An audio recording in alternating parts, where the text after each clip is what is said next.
नमस्कार दोस्तों, कार्तिक माह महात्म कथा 24वां अध्याय। ओम नमो भगवते वासुदेवाय। मणिग्रीव बोला, हे द्विज विद्वानों से पूर्ण और सुंदर चमत्कार पूर्व में धर्मपत्नी के साथ में रहता था। पवित्र आचरण वाला परोपकार में तत्पर मुझको किसी समय संयोग से दुष्ट बुद्धि पैदा हुई।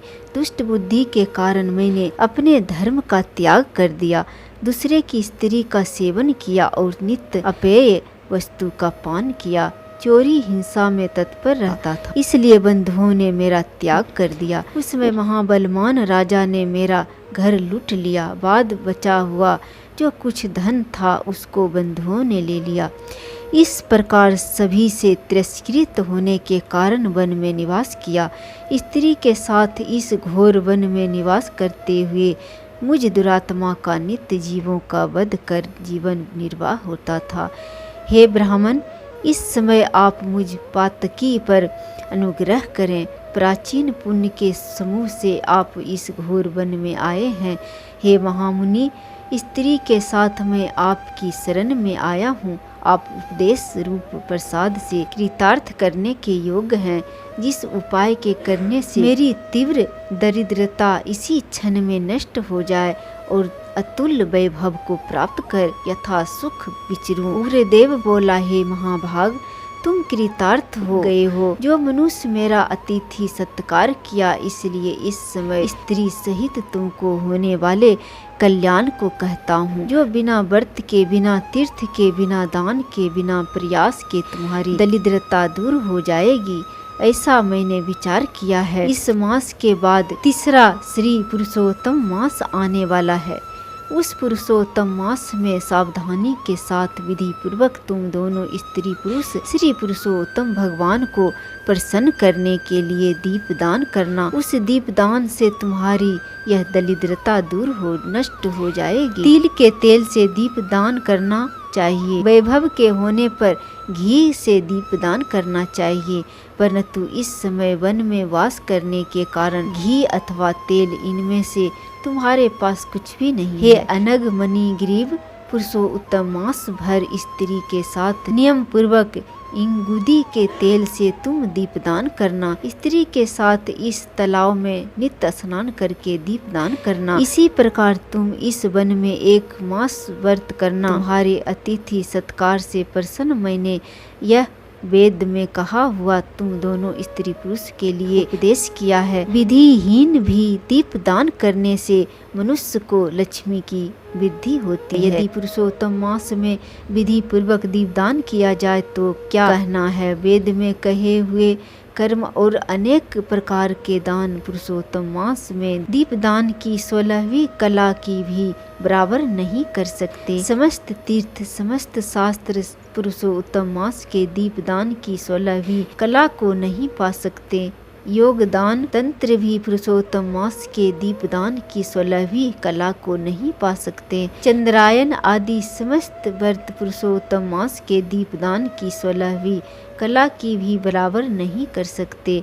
वेद का प्रतिदिन पाठ करना, गया श्राद्ध, गोमती नदी का सेवन पुरुषोत्तम मास के दीपदान की 16वीं कला की भी बराबर नहीं कर सकते। हजारों ग्रहण, सैकड़ों व्यतिपात पुरुषोत्तम मास के दीपदान की 16वीं कला की भी बराबर नहीं कर सकते। कुरुक्षेत्र आदि श्रेष्ठ क्षेत्र, दंडक आदि वन पुरुषोत्तम मास के दीपदान 16वीं कला की भी बराबर नहीं कर सकते। हे वत्स, यह अत्यंत गुप्त व्रत जिस किसी से कहने लायक नहीं है।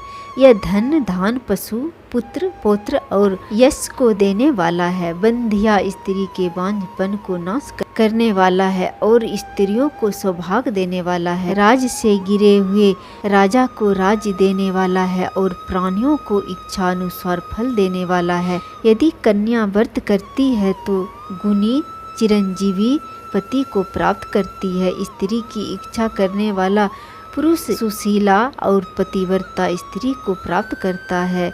विद्यार्थी विद्या को प्राप्त कर लेता है। सिद्धि को चाहने वाला अच्छी तरह सिद्धि को प्राप्त कर लेता है। खजाना को चाहने वाला खजाना को प्राप्त करता है। मोक्ष को चाहने वाला मोक्ष को प्राप्त करता है। बिना विधि के, बिना शास्त्र के जो पुरुषोत्तम मास में जिस किसी जगह दीपदान करता है वह इच्छानुसार फल को प्राप्त कर लेता है। हे वत्स, विधि पूर्वक नियम से जो दीपदान करता है तो फिर कहना ही क्या है। इसलिए पुरुषोत्तम मास में दीपदान करना चाहिए। मैंने इस समय यह तीव्र दरिद्रता को नाश करने वाला दीपदान तुमसे कहा है। तुम्हारा कल्याण हो, तुम्हारी सेवा में मैं प्रसन्न हूँ। अगस्त मुनि बोले, इस प्रकार वह श्रेष्ठ ब्राह्मण मन से 2 भुजा वाले मुरली को धारण करने वाले श्री हरि भगवान का नमस्कार करते हुए प्रयाग को गए। वे दोनों अपने आश्रम से उग्रदेव के पीछे जाकर उनके पास कुछ मास पर्यंत वास करके प्रसन्न मन हो दोनों स्त्री पुरुष उग्रदेव को नमस्कार कर फिर अपने आश्रम को चल गए। अपने आश्रम में आकर भक्ति से पुरुषोत्तम मास ब्राह्मण की भक्ति में तत्पर उन दोनों स्त्री पुरुष ने 2 मास बिताया। 2 मास बीत जाने पर पुरुषोत्तम मास आया। उस पुरुषोत्तम मास में वे दोनों गुरु भक्ति में तत्पर हो दीपदान करते हुए आलस्य को छोड़कर वे दोनों ऐश्वर्य के लिए इंगूदी के तेल से दीपदान करते रहे। इस प्रकार दीपदान करते उन दोनों को श्री पुरुषोत्तम मास बीत गया। उग्रदेव ब्राह्मण के प्रसाद से करण दान कर समय पर काल के वशीभूत हो इंद्र की पुरी को गए। वहाँ होने वाले सुखों को भोग कर पृथ्वी पर भारत खंड में उग्रदेव के प्रसाद से श्रेष्ठ जन्म को उन दोनों स्त्री पुरुष ने धारण किया। पूर्व जन्म में जो तुम मृग की हिंसा में तत्पर मणिग्रीव थे वह वीरबाहु के रूप में वीरबाहु के पुत्र चित्रबाहु नाम से प्रसिद्ध राजा हुए।